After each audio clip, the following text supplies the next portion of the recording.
కానీ నిన్న జరిగిన క్రెడై ప్రాపర్టీ ఇష్యూలో మీరు చాలా మందితో మాట్లాడడం కూడా జరిగింది. అంటే మొత్తం మీద గవర్నమెంట్ ఆలోచనలు ఏ విధంగా ఉన్నాయి, వాళ్ళు తీసుకొచ్చే పాలసీలు ఏ విధంగా ఉన్నాయనేది వాళ్ళతో చర్చించడం కూడా జరిగిందని చెప్పి మనం విన్నాం బిల్డర్స్ తోటి. సో మీకున్న సమాచారం ప్రకారం అంటే మాస్టర్ ప్లాన్ ఏమన్నా ఉందా దీనికి? రేవంత్ రెడ్డి గారు ఆల్రెడీ ఈ ఫీల్డ్లో నుంచి వచ్చారు కాబట్టి వీళ్ళతో ఒక మీటింగ్ కూడా జరిగింది కాబట్టి అంటే కొత్తగా అనౌన్స్మెంట్ ఏమైనా చేయబోతున్నారా? గవర్నమెంట్ అనేది చాలా చాలా పాజిటివ్గా ఉంది. ఎందుకంటే ఫస్ట్ మెయిన్ రీజన్ ఏంటి, మనకు 6-7 లక్షల కోట్ల అప్పు ఉంది ఇప్పుడు యాజ్ ఆఫ్ టుడే. అక్కడ 10-12 ఉంటే మనకు 6-7 లక్షల కోట్ల అప్పు ఉన్నాయి. గవర్నమెంట్ వీళ్ళు కూడా కొన్ని సంక్షేమ పథకాలు 6 గ్యారంటీలు హామీ ఇచ్చారు, అది అమలు చేస్తూ ఉన్నారు, ఇంకొన్ని చేయాల్సిన అవసరం ఉంది. సో దానికి కొద్ది డబ్బు కావాలి. సో రేవంత్ రెడ్డి గారు being a real estate person, మీరు చూసుకుంటే ఎర్లియర్ గవర్నమెంట్ 10 సంవత్సరాలు కేటీఆర్ గారు అర్బన్ అండ్ మున్సిపల్ శాఖ మినిస్టర్గా నిర్వహించేవారు. కానీ ఇప్పుడు ఎవరు నిర్వహిస్తున్నారు తెలుసా మీకు? రేవంత్ రెడ్డి గారు. ఆయన ఎవరికి ఇవ్వలేదు అంటే ఎవరు చేయలేరని కదా. ఆయనకు గట్టి నమ్మకం ఏంటంటే గత సీఎంస్ అందరూ కూడా బాగా, ప్రతి సీఎం నందమూరి తారక రామారావు గారి దగ్గర నుండి చంద్రబాబు దగ్గర నుండి రాజశేఖర రెడ్డి గారి దగ్గర నుండి ఎవ్రీబడి ఇంక్లూడింగ్ బీఆర్ఎస్ దగ్గర నుండి కూడా టీఆర్ఎస్ అందరూ కూడా డెవలప్ చేస్తూ వచ్చారు. సో ఈయన ఉద్దేశం అంటే ఇవన్నిటికంటే ఇంకా ఫాస్ట్గా వెళ్ళాలి, మనం ఇంతకంటే వేగంగా పరిగెట్టాలి. సో దాని మీద నా ఫోకస్ బాగా ఉంటుంది. ఎవరికైనా ఇస్తే కొద్దిగా స్లో డౌన్ ఉంటుందా, అవగాహన ఉంటుందా లేదని చెప్పి ఆయన సొంతంగా డిపార్ట్మెంట్ ఆయన దగ్గర అట్టు పెట్టుకున్నారు. దాని ప్రకారంగా ఆయన ఏం చెప్తారంటే రియల్ ఎస్టేట్ నేను ఫోకస్ చేస్తాను, వరల్డ్లోనే ఒక one of the best city, best సీట్గా చేయాలని ఒక కోరిక అయితే బాగా స్పందన కనిపించింది, ఆయన తాలూకు అభిలాష కనిపించింది. అయితే ఇప్పుడు ప్రస్తుతం జస్ట్ ఇది అంతం కాదు అంటే అంతం కాదు ఇది ఆరంభం అని ఒక మనకి కోట్ ఉంది. ఇప్పుడు స్టార్ట్ అవుతుంది. నెక్స్ట్ 10 years నేనే సీఎంగా ఉండడానికి ట్రై చేస్తాను, నేను చేసిన మంచి పథకాలు మంచి పనుల వల్ల నన్ను ఎన్నుకుంటారు అనేది కూడా చెప్పారు. నెక్స్ట్ 10 years నేను చాలాసార్లు మీటింగ్లో చెప్పారు. అయితే ప్రతి బిల్డర్స్ అడిగిన ప్రతి అంశాన్ని కూడా ఆయన ఎక్కడా కూడా నెగిటివ్గా కానీ నో అనే పదం ఎక్కడ వినిపించలేదు. ఎందుకంటే నేను బిల్డర్స్ అంతా నేను ఇంటరాక్షన్లో చెప్పారు అది. సో అటు మూసీ రివర్ కానీ, ఇటు హెచ్ఎండి ఎక్స్టెన్షన్ కానీ, లుక్ ఈస్ట్ పాలసీ కానీ, ఐటీ కారిడార్ కానీ, ఫార్మా విలేజెస్ కానీ, శాటిలైట్ టౌన్షిప్స్ కానీ, ఎక్కడ కూడా నిన్న స్కిల్ యూనివర్సిటీ కానీ అన్ని వైపులు కూడా is very much trying eagerly. But ఏంటంటే ఇవన్నీ ఆచరణలో కనిపించాలి. ఇప్పుడు ప్లానింగ్లో ఉంది. మీరు ఇందాక కూడా అడిగారు మెగా ప్లాన్. అంతకుముందు మనకి హెచ్ఎండిఏ హైదరాబాద్ 2031 ప్లాన్ ఉండేది. ఇప్పుడు తెలంగాణ మెగా ప్లాన్ ఫర్ 2050. అంటే ఇప్పటి నుండి నెక్స్ట్ 25 సంవత్సరాలు 26 సంవత్సరాల్లో ఉండాలి, ఎలా ఉండాలి అనేది ఇప్పుడు బట్టే ప్రణాళిక. వీళ్ళు ఇప్పటి నుంచి ఒక విజన్తో ముందుకెళ్తున్నట్టు కనిపించింది. ఎందుకంటే నిన్న ప్రాపర్టీ ఇష్యూలో కూడా చూసాం, విజన్ 2050 తోటి వీళ్ళు ఒక ప్లాన్తో ముందుకెళ్తున్నారు. ఇప్పుడు చంద్రబాబు నాయుడు గారు 1990sలో 2020 విజన్ పెట్టారు. విజన్ 2020 దానికి అనుకూలంగా చాలా వరకు చెప్పిన పనులన్నీ మనకి క్లియర్గా కనిపిస్తున్నాయి.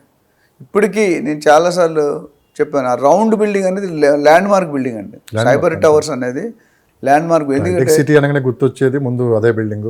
దీనికంటే 100 రెట్లు పెద్ద బిల్డింగ్, టాప్ అయిన బిల్డింగ్స్ వచ్చాయి ఫైనాన్షియల్ డిస్ట్రిక్ట్లో. కానీ దాన్ని నాకు తెలిసిన చుట్టాలు ఎవరు వచ్చినా ఫస్ట్ టైం హైదరాబాద్ వస్తే హైటెక్ సిటీలో హైటెక్ సిటీ నన్ను తీసుకెళ్ళి ఎక్కడ తీసుకెళ్ళి హైటెక్ సిటీ అనే పేరు తెలియని వాళ్ళు లేరు, తెలియని విలేజ్ కూడా లేరు.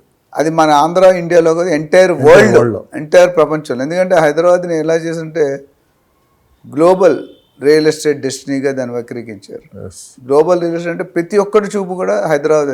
మిగతా చాలా సిటీలు వస్తున్నాయి. నేను చాలాసార్లు చెప్పాను, హైదరాబాద్ దేనికి ఫేమస్. మీరు చూసుకుంటే బిర్యానీ ఏ కంట్రీకి వెళ్ళినా, ప్రపంచంలో ఏ కంట్రీకి వెళ్ళినా హైదరాబాద్ బిర్యానీ అని ఉంటుంది మెనూలో.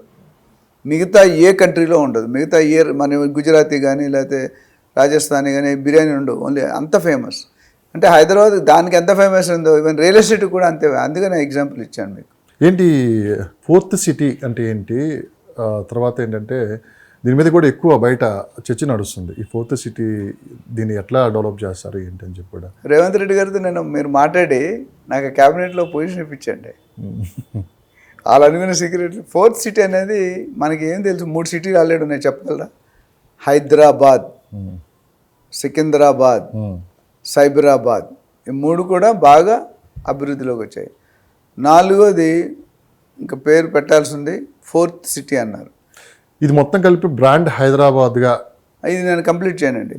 ఈ ఫోర్త్ హైదరాబాద్ అనేది ఏంటంటే పేరు చెప్తారు, మీరు త్వరలో పెట్టవచ్చు. ఫోర్త్ సిటీ అంటే ఈ 3 సిటీలు బాగా డెవలప్ అంచెలంచెలుగా సికింద్రాబాదు, హైదరాబాదు, సైబరాబాదు అంచెలంచెలుగా గత 10-20 సంవత్సరాల్లో అంటే అంత ముందు కూడా ఉన్నది. దాన్ని ఇంప్రూవ్ చేస్తూ రెనోవేట్ చేస్తూ వచ్చారు. కానీ ఈ ఫోర్త్ సిటీ అనేది ఏదైతే ఉందో ఇటు సౌత్ హైదరాబాద్ని డెవలప్ చేయడానికి ఒక మాస్టర్ ప్లాన్. ఎందుకంటే అక్కడ మీరు చూసుకుంటే సౌత్ హైదరాబాద్ అనేది అంత పికప్ అవ్వలేదు. మొన్నటి వరకు ఫార్మా సిటీ అని కొద్దిగా హైప్లో ఉండేది అసలు. కానీ ఈయన వచ్చిన తర్వాత ఫార్మా సిటీ డిస్టర్బ్ చేసి లేదు ఇక్కడ పొల్యూషన్ ఉండకూడదు, నాన్ పొల్యూటెడ్ ఇండస్ట్రీస్ ఉండాలన్నారు. బాగుంది. సో ఆ ఏరియాని ఇప్పుడు ఆయన ఫోర్త్ సిటీగా డెవలప్ చేసి మొత్తం చుట్టూ కూడా అన్ని రకాల sports city, health city, pharma city అంటే రకరకాలు. ఫార్మా సిటీ అంటే వేరెవర్ నాన్ పొల్యూటెడ్ ఇండస్ట్రీస్ అవి వస్తాయి, కొన్ని మిగతావన్నీ షిఫ్ట్ అవుతాయి. ఆ ఫోర్త్ సిటీని మోడర్న్ ఆధునీకరణ అంటే మోడర్న్ టెక్నిక్స్, లేటెస్ట్ టెక్నిక్స్, అటు ఆర్కిటెక్చర్ కానీ, ఇటు ల్యాండ్స్కేపింగ్ కానీ, అటు ఎన్విరాన్మెంటల్ కానీ ఇవన్నీ దృష్టిలో పెట్టుకొని అదొక సపరేట్. ఇప్పుడు సైబరాబాద్ అనేది సపరేట్ చేస్తారు కదా ఏరియా వైజ్, ఇది కూడా అలా సపరేట్ చేస్తారు. అదంలో జీరో సిటీ అంటున్నారు, బట్ ఏదో పేరు వస్తుంది అతి త్వరలో. సో అది వస్తే మాత్రం అంటే ఇట్లన్నీ మించిపోయి మరి కొత్త న్యూ జెర్సీ, కాలిఫోర్నియా కనిపిస్తుంది మీకు. చైనాకి వెళ్ళినా, జపాన్కి వెళ్ళినా కొన్ని బిల్డింగులు ఇక్కడ మనం మాట్లాడుకోవాల్సిన అవసరం ఉంది. అంటే అక్కడ చెప్తాం బ్రాండ్ హైదరాబాద్లో మనం చెప్తాం. సో ఫోర్త్ సిటీ అనేది it's a new city completely and మనకు మించిపోయి ఉంటుంది అనేది అపోహ. అంటే వాళ్ళ ప్లానింగ్ కూడా రైట్ ఫ్రమ్ హెచ్ఎండి లేదా జిహెచ్ఎంసీ ఏ రేంజ్కి వస్తారు రేంజ్కి ఆ సిటీని ఏ విధంగా డెవలప్ చేస్తారంటే ఇంకెక్కడ ఆ సిటీ అలాంటి సిటీ ఉండకూడదు. ఇప్పుడు చంద్రబాబు నాయుడు గారు ఒక ప్లాన్ వేస్తున్నారు అమరావతికి, ఇక్కడ ఈయన ఒక ప్లాన్ వేస్తున్నారు ఇక్కడ ఏ సిటీగా డెవలప్ చేద్దాం, ఏ సిటీ. ఇక్కడ కూడా ఏఐ కూడా చెప్పారండి మన మీటింగ్లో. మనం మంచి మెసేజ్ ఇచ్చారు. మనం స్టార్టింగ్లో చూసాం, సీఎం గారు రాలేకపోయినా సీఎం మెసేజ్ అని ఇచ్చారు. హైదరాబాద్ని ఎట్లా బ్యూటిఫై చేశారనేది మనం చూసాం.